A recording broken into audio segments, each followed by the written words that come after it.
PSC ഉദ്യോഗാർത്ഥികളെ വലയ്ക്കുന്ന വാതക നിയമങ്ങൾ ഈ ഒരു ബലൂൺ വെച്ച് എങ്ങനെ ഈസിയായി പഠിക്കാമെന്ന് നോക്കാം. ആദ്യത്തേത് ബോയിൽസ് ലോ. ഇത് ഒരു ഹൈഡ്രജൻ ബലൂൺ ആണെന്ന് സങ്കല്പിക്കുക. എന്റെ കയ്യിൽ നിന്നും ഈ ബലൂൺ മുകളിലോട്ട് പോയാൽ കുറച്ച് കഴിയുമ്പോൾ എന്ത് സംഭവിക്കും? ബലൂൺ പൊട്ടുമല്ലേ? എന്താണ് അതിന് കാരണം?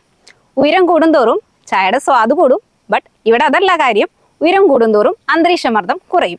മർദ്ദം കുറയുമ്പോൾ വായുവിന്റെ വ്യാപ്തം കൂടുന്നതാണ് ബലൂൺ പൊട്ടുന്നതിന് കാരണം. വളരെ സിമ്പിളായി പറഞ്ഞാൽ P is inversely proportional to V. രണ്ടാമത്തെ നിയമമാണ് ചാൾസ് ലോ.